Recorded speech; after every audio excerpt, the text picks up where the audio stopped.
1961年8月，柏林墙在一夜之间建成，将德国一分为二，西边为美军占领区西德，东边为苏军占领区东德。而无数家庭也被一堵墙隔在两个不同的世界里，同一个国家也变成了两个巨大的实验场。据记载，光是1967年至1988年间，就有38000名东德人民企图逃至西德而失败，至少462人在边界丧命，也被东德烙上叛国贼的标签。1979年的东德正在举行一场成年礼，一群年轻人宣誓着永远效忠东德，而彼得一家却心照不宣地说笑着，因为他们的内心更倾向于西德。最近正在计划着翻越柏林墙逃往西德。结束成年礼之后，天空上几个气球突然跟着风向飞到西德上空，彼得一家瞬间紧张起来，立马和妻子去找好友甘特。甘特是个天才工匠，只要给他材料，他连飞机都能造出来。可现实的是，他们只有热气球，这也是他们逃离东德的工具。彼得很急迫，而甘特却犹豫的，因为热气球不够大，只能承载8个人。彼得一家4口，甘特一家也4口，但还有2位年迈的父母。甘特无法抛弃父母，也不能抛弃。就算自己一家4口都走的，那他的父母也必定会因此受到牵连。所以他决定留下来等待下一次机会，而他也不知道还有没有机会。彼得有些无奈，但时间紧迫，必须做出决定。现在只是万事俱备，只差决定了。毕竟这个东风可不是每天都有的。深夜，彼得开始收拾简单的行李，而大儿子却偷偷写了一封情书。原来他喜欢上了白天那个邻家女孩。一路行驶之后，彼得一家4口来到了目的地，并顺利启动了热气球。而在家的甘特却神色不安，甚至有些失落。为了母亲和继父，他渴望离开的内心一直承受着煎熬。但继父很睿智，他已经看透的一切，但他没有点破，只是劝慰着甘特：“你还年轻，该做自己想做的事的。”甘特听罢非常惊讶，以至于无法回答他一些什么。在继父的鼓励下，挣扎的甘特似乎也重新有了决定。已经过去的14分钟，但是热气球的高度还不够，他们要飞到1700公尺的高空，才能躲避边境的军队视线。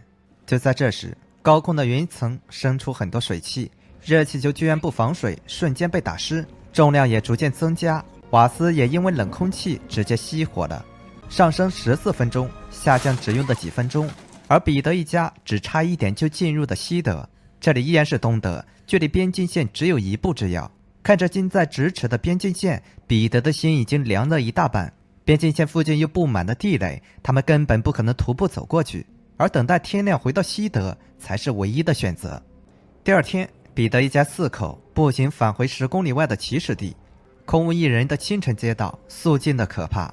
冰亮的玻璃好似一双双眼睛，每个眼神好像都在宣告着他们的罪行。路边开过一辆拖车，他们会立刻联想到他的目标是起始地的私家车。用草木皆兵形容也不过如此。而这些都是心虚的表现，实际上他们的车就停在原地。趁着周围没有人，彼得扔掉瓦斯，静静地开车回家的。终于到了家，妻子朵乐才开始爆发，担心受怕的那么久，却换来这么一个结果。小儿子也有点生气，年幼的他只知道去西德就能拥有自行车，而现在却什么都没有得到，还折磨了一整夜。彼得还想再试一次，但妻子只想回归正常的生活。无论出发点是什么，他都不希望自己的孩子跟着自己冒险。大儿子也顺利拿回了自己的情书，如果暴露，家人和自己都会有危险。可惜的是，危险已经悄悄来临了。坠落的热气球残骸被发现了，以及朵乐落下的处方药。为了遏制叛逃的行为，东德对于叛逃者一向是毫不留情。一位中校被委任调查这件事，尽管现场的线索不多，但通过处方签找出叛逃者也只是时间的问题。不过在那之前，还需要一个替罪羊来承担监察不力的罪名。于是昨晚的守卫成了叛逃者的帮凶，而这个处罚仅仅是个开始。所有的线索都要收集，所有相关的人都要排查。一大波人被安排进了调查行动，一切蓄势待发。发现药不见了，朵乐有些崩溃。他所做的一切只有一个目的，为了让孩子们能拥有健康的成长环境。为了拯救自己和家人，他们来到了柏林，企图联系美国大使馆来得到庇护。但大使馆外面布满了秘密警察，即使进得去，又如何掩饰自己的目的？幸好大儿子灵机一动，将装有求救信的烟盒放进了一个美籍路人的手提包。他们仿佛在玩一个冒险游戏，躲过身边的所有视线，实现自己的秘密行动。只是失败的代价很可能是自己的生命。他们回到宾馆，等待着来自美国的救援。因为紧张，彼得甚至梦到自己暴露的。他们等了又等，每一个电话都是希望，每一次敲门都是恐惧。所有的情绪最后尽归于失望，所有的一切最后尽归于虚无。彼得有些悲伤，他忍不住抱着妻子痛哭起来。这个坚强的男人在希望破灭、家人遭受威胁的时候，还是流下了伤心的泪水。他害怕的，虽然他可以承担任何结果，也明白这是个正确的选择，但如果家人因此受到伤害，他是无法原谅自己的。孩子们也被惊醒了，一家人互相拥抱在一起。这一次换孩子们来守护父亲。他们告诉彼得，在他们眼里他是多么的优秀。在孩子们的感染下，彼得重拾信心。现如今只有一个办法了，再来一次，和甘特一起再做一个热气球。此时的甘特正在家里担忧自己的好友，但他不敢直接去找彼得，如果暴露，那将会是两个家庭一起步入灭亡。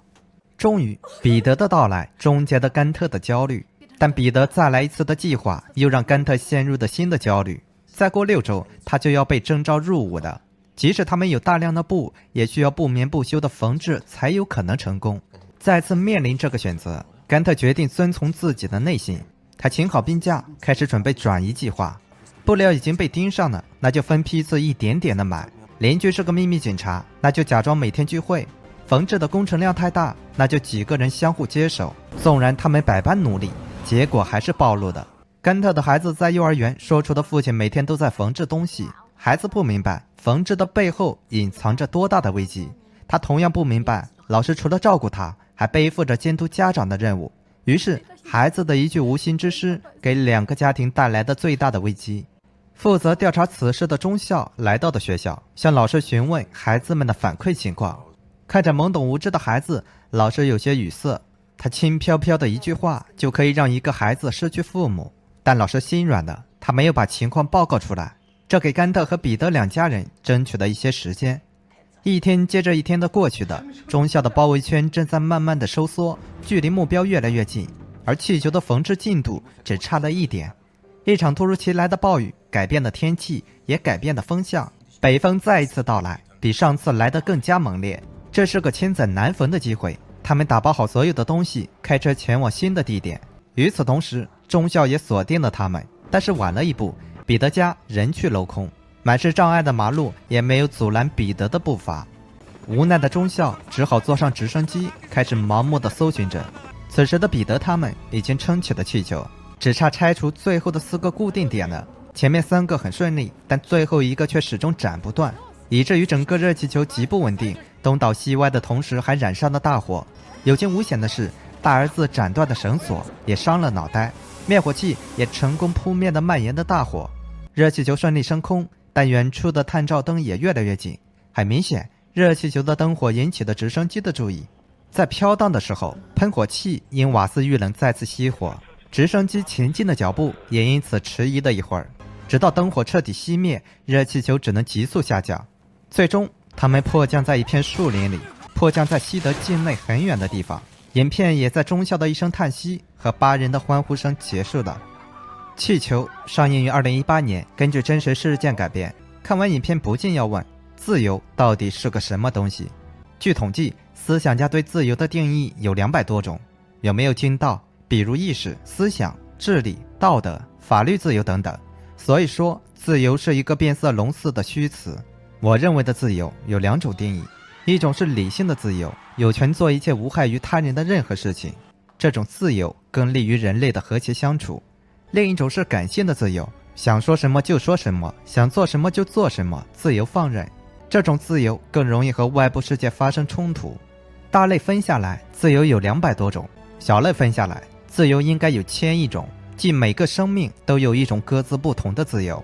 归根到底，自由确实是人类引以自豪的唯一珍贵物品，但绝不是自以为是而影响他人的产物。其实真正的自由属于自然的自由，是没有任何障碍的，比如自由的天空、自由的空气、自由的田野。只要人类脱离自然世界，活在由人组建的社会里，必然是没有真正的自由而言的，必然会有各种障碍阻隔的。